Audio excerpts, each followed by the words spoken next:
একটা খবর দেখলাম যে সেলিনা হায়াৎ আইভী, নারায়ণগঞ্জের সাবেক মেয়র, তার জামিন আবেদন বাতিল হয়েছে। আমি কিন্তু এটার বিরোধিতা করছি এই কারণে যে আমি মনে করি যে সেলিনা হায়াৎ আইভীর জামিন হওয়া উচিত, মুক্তি পাওয়া উচিত, এবং তাকে গ্রেপ্তার করার যে সিদ্ধান্ত সেটি সঠিক না। সরকার কি বলেছে? আসিফ নজরুল পরিষ্কারভাবে বলেছে যে যারা আসলে প্রাথমিক তদন্তে দেখা যাবে যে হত্যার সঙ্গে সংশ্লিষ্ট না, তাদেরকে অব্যাহতি দেওয়া হবে।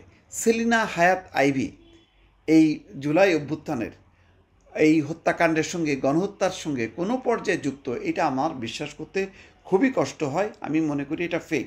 ওই যে গণহারে সবার নামে মামলা দাও, তেমনই একজন মামলার আসামি, 150-200 যে নাম, সেই নামের মধ্যে হয়তো সেলিনা হায়াৎ আইভীও পড়েছে। কিন্তু তাকে আসলে এই কষ্টটা দেওয়া কোনোভাবেই উচিত না। কেউ যদি মনে করে থাকেন যে এইভাবে একেবারে আওয়ামী লীগকে নিঃশেষ করে দেবো, এটা করা যায় না।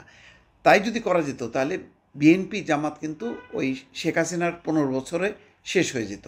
সুতরাং সেই চিন্তাটা বাদ দিতে হবে। এখানে মনে রাখতে হবে যে আওয়ামী লীগের মধ্যে যারা অপরাধী, যারা লুটপাট করেছে, গণহত্যা করেছে, তাদেরকে চিহ্নিত করা দরকার। কিন্তু দলকে আমি একদম নিঃশেষ করে ফেলবো, এই দলের অসংখ্য নেতাকর্মী আছে, সমর্থক আছে, শুভাকাঙ্ক্ষী আছে, তাদের প্রতি অন্যায় করা ঠিক হবে না। এখন কত আওয়ামী লীগের কত পার্সেন্ট করেছে? 10%, 20%, 30%? ঠিক আছে, তাদেরকে সঠিকভাবে তাদেরকে বিচার করে সাজা দেওয়া উচিত। কিন্তু বাকিদেরকে কেন করা হবে?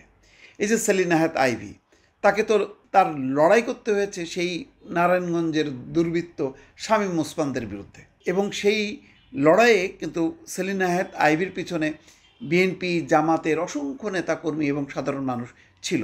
তাহলে তারা যে সেলিনা হায়াৎকে সাপোর্ট করে গেল, আজকে তার মূল্যায়ন কোথায় হলো?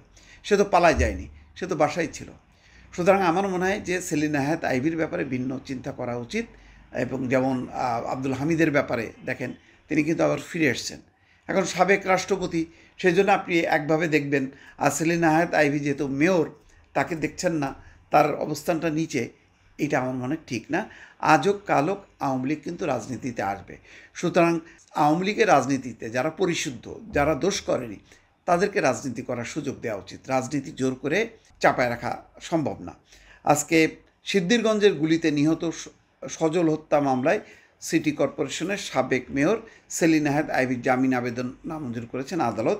বুধবার দুপুরে নারায়ণগঞ্জ জেলা এবং দায়রা জজ আদালতের বিচারক আবু শামীম আজাদ দুপক্ষের শুনানি শেষে এই আদেশ দেন। এর আগে মামলায় আইভী পক্ষে আইনজীবীরা আদালতের কাছে জামিন আবেদন করেন, অপরদিকে বাদী এবং রাষ্ট্রপক্ষের আইনজীবীরা জামিনের বিরোধিতা করেন। কিন্তু এটা আমার মনে হয় যে আইনগত সমস্যা না, বিষয় না। সরকার সবই জানেন যে প্রতিটা হত্যার সঙ্গে কারা যুক্ত ছিল আর কারা যুক্ত ছিল না।